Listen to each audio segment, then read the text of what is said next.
Okay, welcome back to episode 2 of the Be All In podcast. We recorded our first podcast last week. We are back in a new week on a bit of a high from some positive feedback from our first episode, and we are super excited to introduce episode number 2. Episode 1 was an absolute hit. It was so much fun.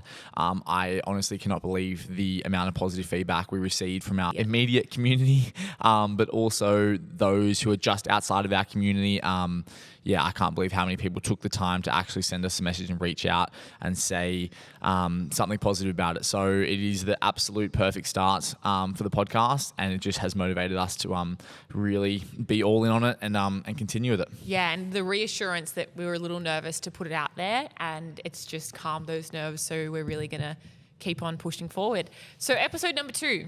The topic is being self-employed in your 20s, lessons that we have learnt along the way.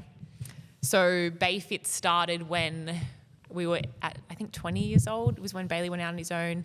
I joined full-time when I was 23, but we'd both been working on the project together since we were 21. So being young business owners has been challenging. There are a lot of stories and a lot of lessons that we're excited to share today, and a lot of the kind of stories that coincide with the lessons. We feel like there is enough time between to kind of, I guess, share some of the funny things that have happened with a level of anonymity about it. Okay, do you want to dive straight in? Let's dive in. Okay. Lesson number 1. If you want to be successful, you shouldn't be concerned with balance. This has been an interesting thing for us to learn because work truly does follow you everywhere when you are self-employed or running your own business. I think especially in our line of work, you actually need to adopt a persona, which to us feels true. It's truly who we are, but it does represent what we do. I think it would be strange for someone to be in the health and fitness industry that didn't have a level of personality that was in line with health and fitness. But that truly means that work doesn't stop when we leave the gym. It's when we do our Sunday groceries. We're representing our business at absolutely all times. In line with that, I think another thing is when you're passionate about what you do, you don't leave your work at work because it's on your mind all the time.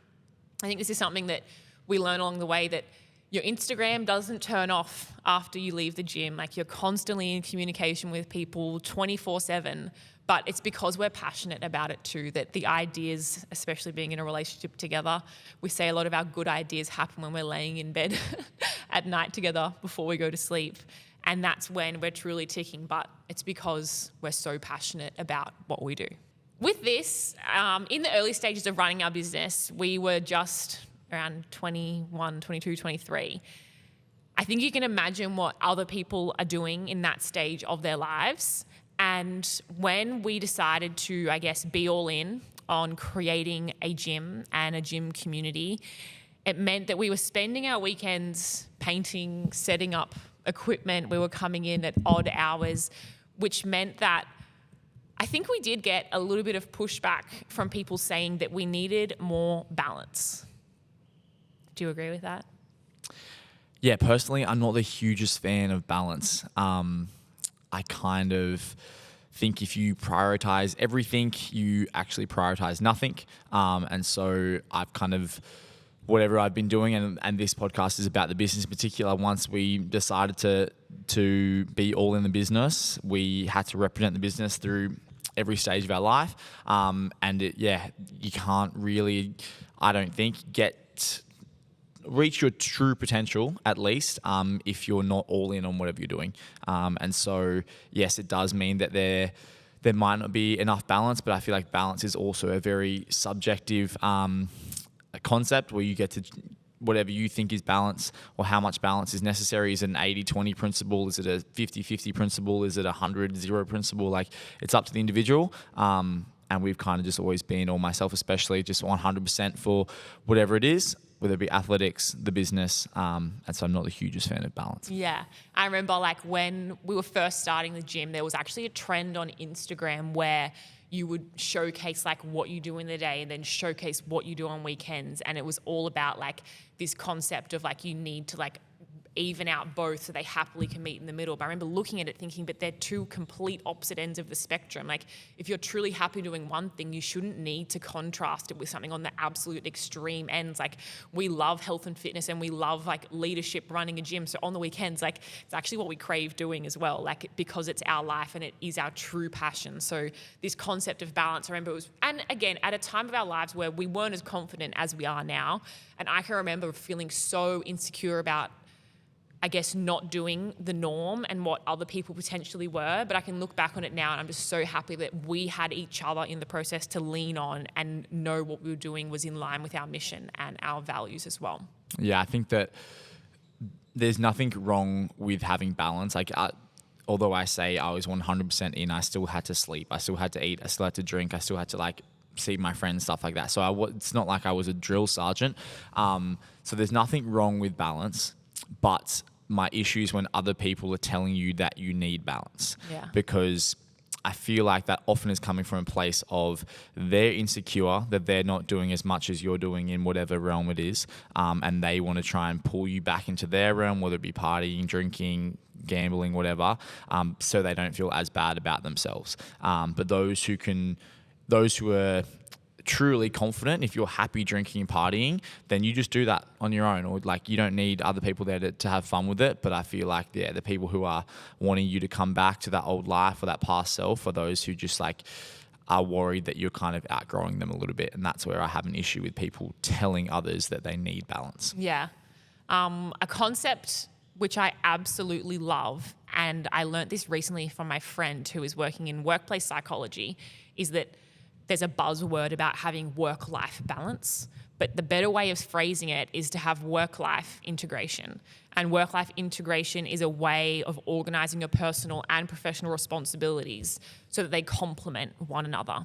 And that involves creating synergies between different areas of life, such as work, family, community, personal well-being.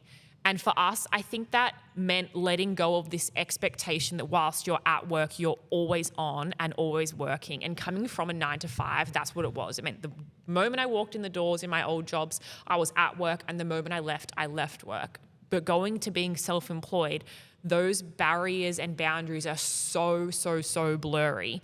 So I think letting go of that, I guess, expectation of what a traditional job is to going to being self-employed means that you have to give yourself a degree of flexibility to have moments of life intertwined into your days. Because when we come to work, get here at 4:45, and we really don't clock off until 8:30 when we have our dinner together, but even then we often talk about work.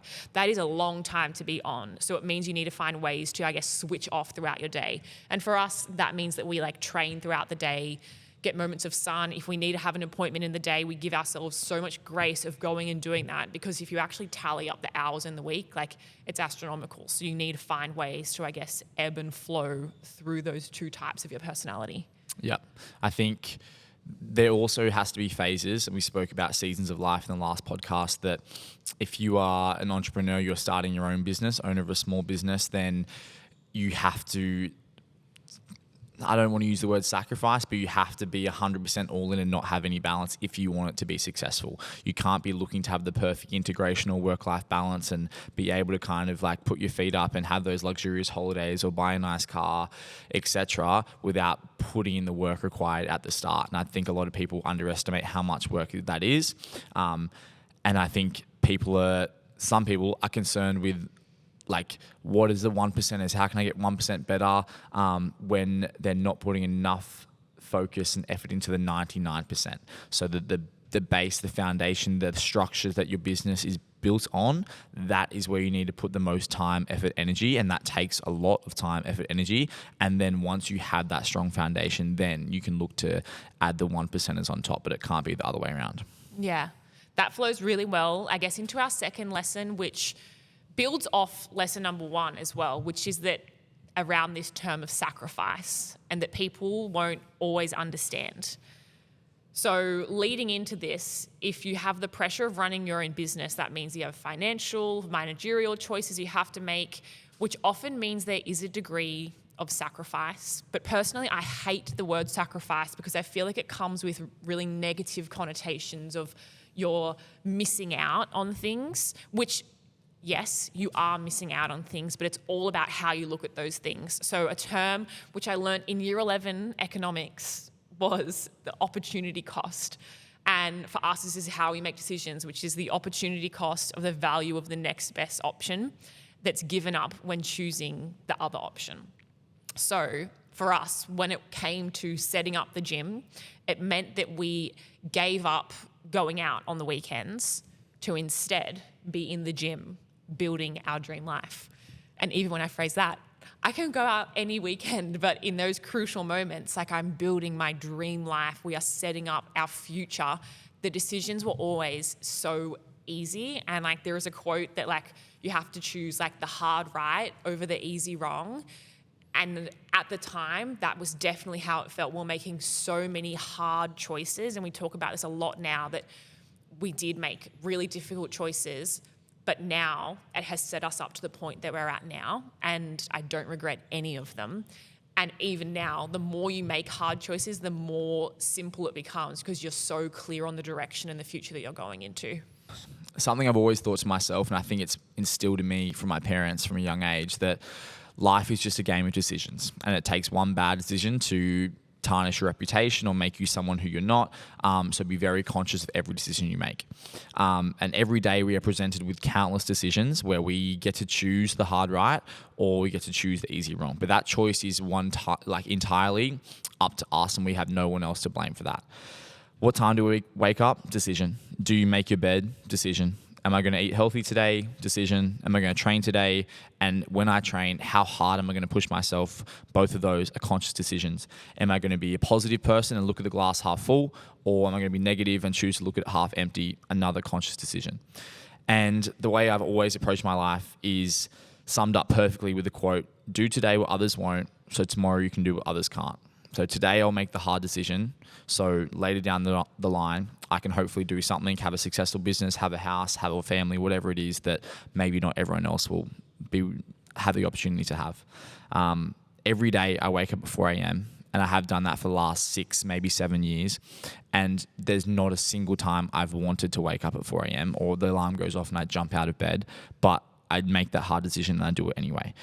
We make our bed every single morning because we know our future self, when we come home at night, we want that bed to be made and the house to be clean. So when I make these decisions to start my day, it means that making a decision to eat healthier later in the day or train harder later in the day become easier because I've trained that willpower muscle to get stronger and make those decisions. That willpower muscle in your brain works the exact same as your bicep. You do more bicep curls, you get a bigger, stronger bicep. You make harder decisions more frequently, that willpower muscle gets stronger and stronger. Yeah, and I think along our journey, we've been so lucky to have one another who support those decisions. So whilst they might feel challenging in the moment, you have someone right back next to you that's supporting you along the way. And it speaks to why it's so important to have people that can understand the sacrifices that you're making, because we're saying that people won't always understand, but that is like the very few that don't know, I guess, the true mission that you're on. But if you have a circle around you who can be on the ride with you, it just makes making these choices feel like you're supported by others, which I think is so, so important. Okay, into probably my favorite lesson from running a business in our 20s. When they go low, we go high. In business, you often have to be the bigger person, despite how difficult it might be in that moment. And that doesn't mean that you don't stand up for your values or your purpose, but it just means that in times where I guess people are talking, you have to rise above. Yeah. I cannot tell you how many times I've heard a rumor or someone's like, oh, this person said this about your gym, or your gym's a cult, or Bailey, you must be doing steroids. And it's like, although it's so triggering, I just want to clap back at those people. Like, it is a more true reflection on my character if I then want to speak poorly about them. And if my character is true, then I won't speak poorly and I'll just acknowledge that. That's a real shame, but it is what it is. I know that my cult is just a strong word for how strong my community is, and I know full well that I've never touched a performance-enhancing drug in my life. And so I can live with that because I'm not insecure about what I'm doing. And the fact that other people might start rumors, talk a bit of smack, it just shows their insecurity. So although the easy wrong is to talk shit back. The hard right is to be the bigger person, and that's a lesson we've had to learn, but it's well and truly an important lesson. Yeah. So talking gossip, honestly, it just reflects insecurity because you feel the need to bring others down to make yourself feel better. But if you are confident in yourself, then you truly don't care. Okay, this is where we have some good stories. I'm so excited because there's one which I've never, ever spoken about publicly. And I'm not even like doing this, like I know it goes against what we're saying, but I'm not going to name any names. It's just more to reiterate the story and how we've risen above in the situation. So when we first opened the gym here, it was post-COVID and we started building a lot of momentum. And then one time I was looking for BayFit stuff online and I just put our name into Google and another business came up. And so they were utilizing BayFit in their Google AdWords to make their business go to the top of the search results. Smart. So smart. Dodgy. And I screenshot it and said to Bailey, I was like, oh my gosh, what do we do? Because like we've just opened our new gym, potentially new leads that see our ads are going to be Googling for BayFit. They're going to get pushed to this other facility. And I was so overwhelmed. Then I just took it as the ultimate compliment. And we were like, wow, our business is doing so well that other people feel the need to utilize our name in order to get themselves ahead. And I think that, I guess my mindset of when I'm saying we go high, coming from a sporting background, that means that I've carried forward a lot of my competitiveness into business. I've recently had a bit of a sport hiatus, so I do have this competitiveness running through my body, and I'm like, how can I let this out? And I let it out through our business. And I remember I had a coach once that said, when you're winning, put your foot on their throat and bury them.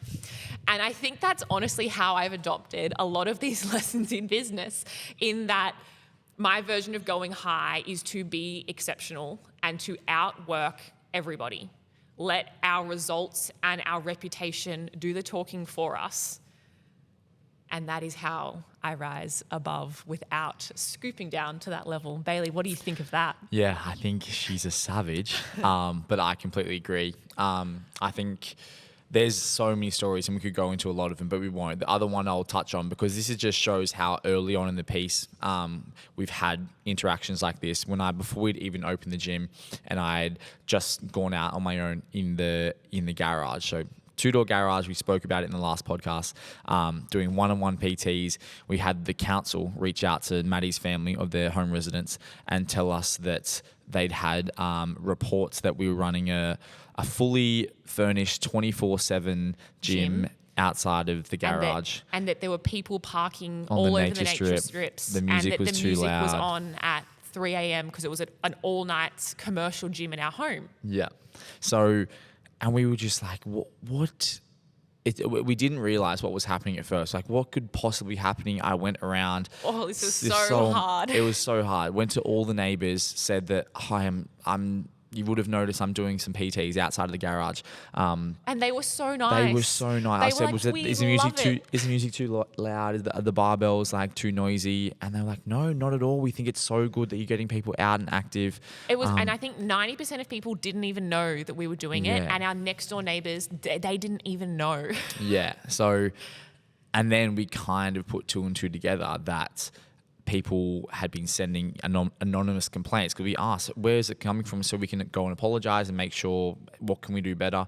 And it was anonymous. They actually gave us the email, and we recognized the email and went, oh, we see what's happening here. Yes. And so another gym had tried to shut us down because we potentially taken a few of their members who wanted to come do personal training myself. So from the very start, we've had to deal with things like that. But adopting that, when they go low, we go high, has always just kept our integrity at a place that we're proud of, and allowed us to, it's very hard to talk shit about someone when you're grasping at straws and we don't really have much shit to talk.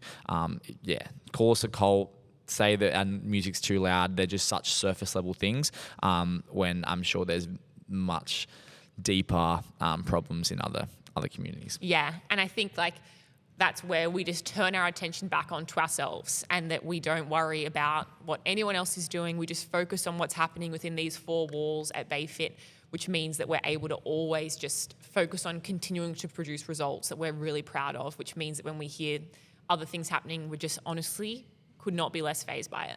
This again leads into the next point of like that I really have struggled to learn with, because I'm a textbook people pleaser and I don't enjoy conflict, but it's not personal, it's just business. The bigger we get, the easier this is getting to comprehend with. But I remember when we were at a smaller scale, like any critical feedback for me just felt like a stab in the heart, because I was putting my whole self into this business and trying to make it the best that I could, that when there was anything that wasn't completely positive, I just was so upset. But it's not personal, it's just business.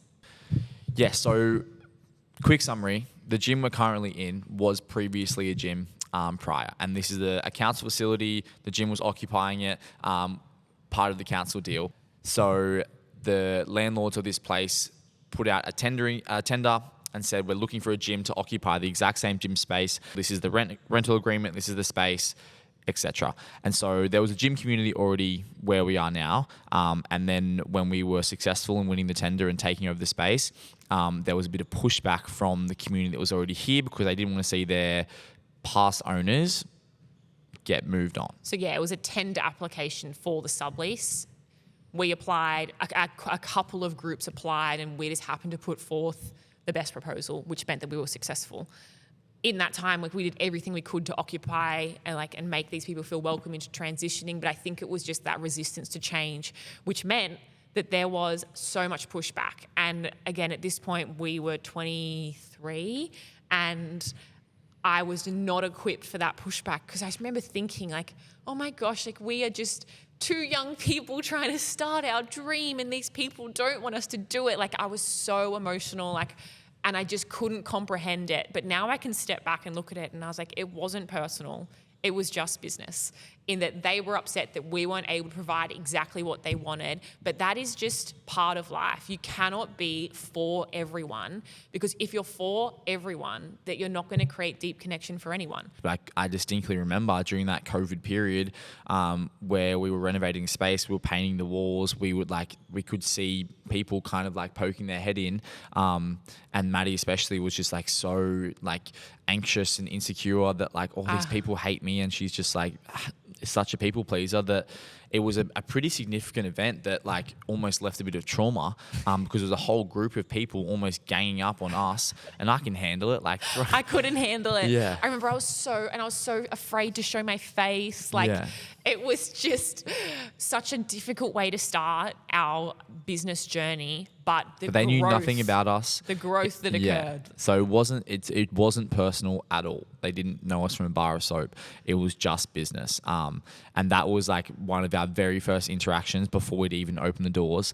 And so that we've learnt that lesson from the very start. And so then when members move on or we have any tough conversations, we understand it's not always personal. It is just business. And so we try and carry ourselves to make sure that we understand both parties in all relationships.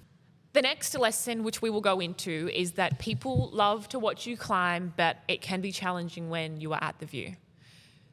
The best example which explains this lesson, which we went through, was I spoke last week in our podcast about the hours Bailey was working in getting BayFit up, and in those early days where it was 5 a.m. wake-ups, wrapping up at 10, then training, then coming back and coaching from 3 till 8 at night. It was, the word I used was unhinged, the hours that he was doing. So then it got to a point when our team had grown, and we were really fortunate to be able to be in the position to move Bailey into more of a management role, which meant an adjustment to his hours, adjustments to his face-to-face coaching, and he was still working like a dog, but just in different ways. And often when he would walk into the gym, I know people said it in a joking, loving way, but they would often be like, oh, who's this? Who are you? I haven't seen you here before. Are you the new guy? Are you the new guy? The new guy. And I just remember every time watching his face that his heart would just like completely drop, because it was just so challenging to be navigating a new workplace identity and feeling like you were potentially like losing some contact with your community. Yeah, I just work 10-hour days, woke up at 4 a.m. every day. We spoke about in the last podcast. I would then be going and training at night. So I would be sleeping for 4 hours at a time. And I knew that wasn't sustainable, but I was going to do it anyway because I was like, I was going to win at all costs, whether it be athletically in the business. I was just so committed to getting better that I didn't need any balance whatsoever. But I knew it wasn't sustainable, and it's crazy how people are like, oh, you work so hard. It's so inspiring. Great job. Keep going. You'll have your own gym soon. You'll make the Torian Pro soon. Everyone's in your corner. And then as soon as I don't wake up at 4 a.m. for a couple of mornings a week, and then I come in a little bit later or I come in the afternoon and it's just like, oh, the new guy's here. It's just like, I can handle it, and I'll give them the old fake laugh. Like, but yeah, it is a little bit that people want to see you do well to a certain point. Yeah.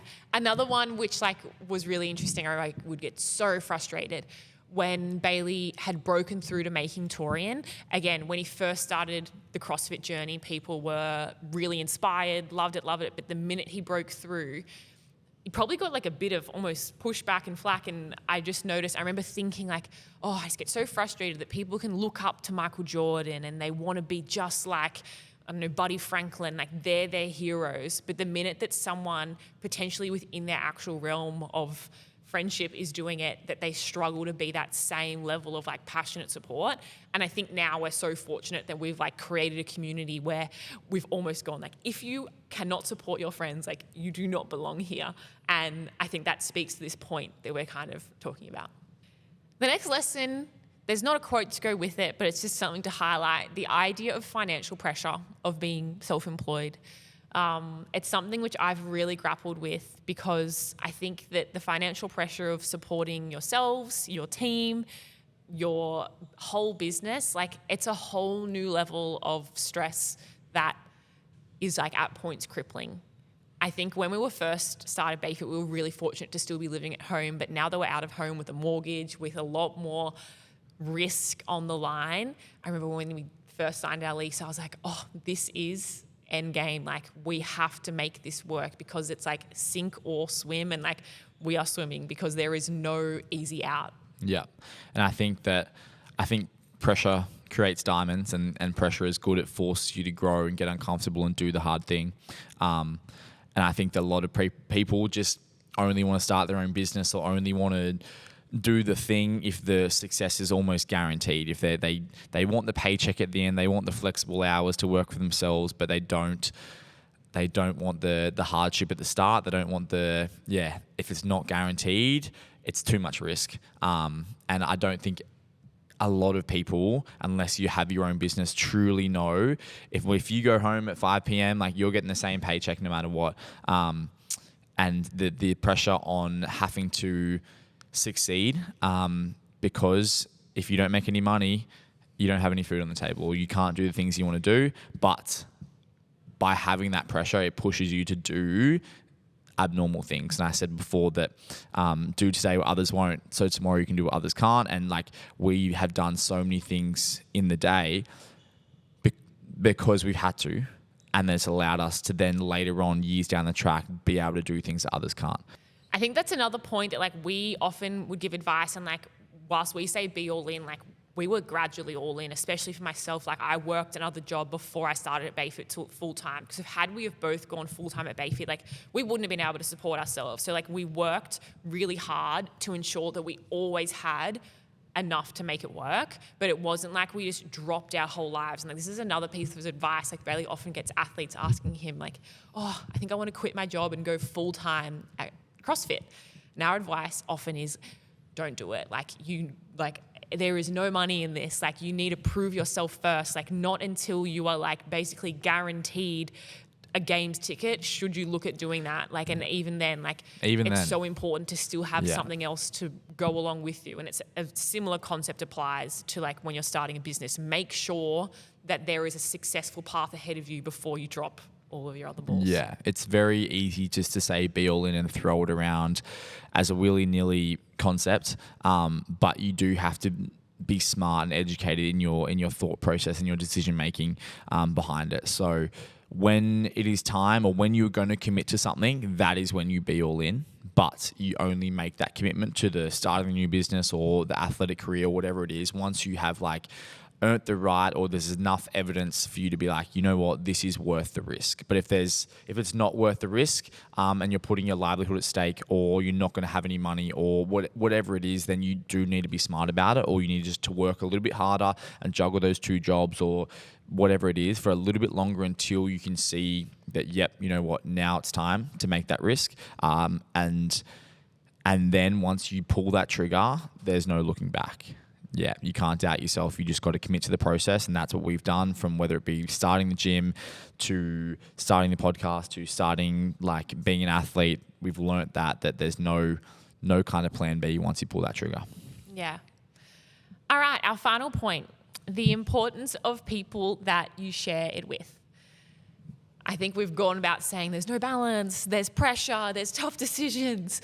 It all sounds like very doom and gloom, but you may as well enjoy the ride. And I think that we couldn't be more fortunate to be on this ride together, because I often think like I could not do this alone. Like I really couldn't. Like to have some of the days that I do, to be able to turn to someone like Bailey and him share, like a problem shared is a problem halved. And we're so lucky to have each other along this journey, but not just each other, I guess the other people that are so special and a part of this community that we truly have tried to make our absolute family. Yeah, I think that there's different businesses, obviously, and not all businesses they might have a community, especially online, but they don't actually get to see face-to-face the community or the impact you have on a daily basis. But gym owners, especially, we get the chance to see our members, see our staff members every single day. And although it is hard work and we do have to put in a lot of sacrifice, we've used that word before, into getting to where we are today by sharing that journey with Maddie, with our other coaches, with our community and members, makes it so much more worthwhile. And I saw something the other day about you can be rich in money or you can be rich in experiences and relationships. And we are truly rich in like the amount of experiences we had, and learning opportunities, and then the relationships we've built as well. And so although you might get rich in money from like making clothes and selling hats or socks like we have as well, if that was our only touch point, we didn't actually get to see the people wearing them in person, have the conversations and see them improve, or lose weight or gain their first muscle up, whatever it is, like that is the stuff that truly matters. Yeah, the experience that we've had through running the gym, are enough, honestly, for my whole life. Like I feel so lucky to be at the age we are and have had some of the moments that we have along that way, especially when thinking about our staff. And like this has been like some like tactical decision makings for us, because when you coach with your team, you often then train with your team, and then you see them all day, and then you coach with them again. So for us, our decision was like, we're going to hire really good people and we'll make them great coaches. That was always what we said. Literally, our coach is some of our best friends right now. 2 are actually going to be in our wedding, which is wild. But early on in the journey, we actually decided as well that before hiring someone, we wanted to make sure that we knew them on a really deep level. So since then, we've actually had the policy that we only hire internally. So we want to know someone as a member first, because like Bailey said last week, like the way someone trains in the gym tells you a lot about them. And we feel like once we know someone on that level, bringing them into our team is a much easier process. And it has been fairly successful in that now we have, like, if you look at Tiff, who's one of our coaches, like she trained at the garage with Bailey. Like we have known her for such a long time. And not only being able to be her friend now, but seeing her journey from who she was then to the coach and the person she's now has been like one of the greatest moments of my whole life. Yeah, for sure. And like, yeah, we said last week that the way someone carries themselves inside the gym can tell me everything I need to know about them in the real world. And coaching, although it's still in the gym, that's the real world. That's the profession. That is where you're having actual impact and influence on people's lives. So we want to see how they carry themselves in the gym before we commit to them being or representing BayFit in our community. And although it means you have sometimes a limited pool, instead of just putting out send your resume through, we're going to pick the best candidate. We want to know the person like the back of our hand before we then invest in them and develop them as a coach. And yeah, we truly believe that we want to hire good people first, and we can turn them into good coaches through coaches development, doing courses and just experience. But you can't always turn a good coach into a good person. So we'll take the other way around every day of the week. Yeah, with that, there's only one time we ever didn't hire internally and we thought we'd take a risk, and I'm sure you can guess how that worked out. No longer here. No longer here. But it was honestly because, and I put it down to like, our members, they see how much effort and how much love we put into this space. So then our team, like, they know the standard.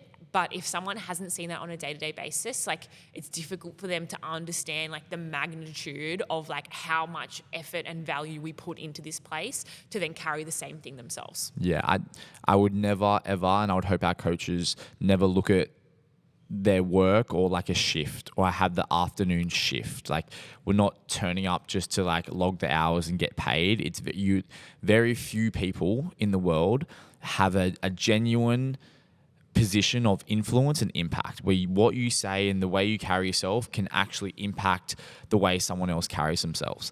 And we take that so seriously. And so every day we must put our best foot forward and treat each hour just for that hour before you even move on, because that might be the best hour of some person's day. And that might be the one time you can have a life-changing experience for them. So yeah, if we hire externally though, and they don't understand that, they don't know our culture and our values just yet, then they're coming in potentially just to tick it off, log the hours, get paid, and then go home. And we want it to be much deeper than that, and we have that. Our coaching staff and everyone who works with Bayfit is truly a part of the family. They understand that. They get here early, not because they have to, because they want to. They always stay late. It's not like, oh, hey, I did this extra hour on the weekend, can I get paid for that?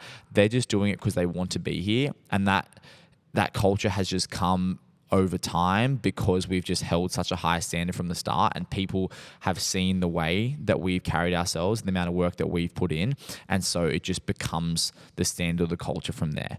And then we reward our coaches by investing so much into them, but it goes both ways, and we're super grateful for the team that we've built. Yeah. So not only our coaches, but like our membership community, like they are the people that are along for the ride.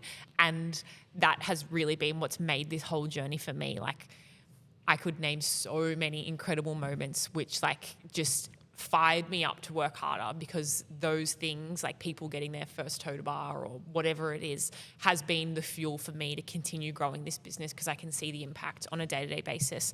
So the importance of people you share it with truly could not be more important to us. So I think that is a good synopsis of some of the lessons we've learned since being self-employed. And I guess to tie things all up, and this really gives a great overview, Bailey got an amazing message after our first podcast, and I think it got him a little bit emotional. He told me.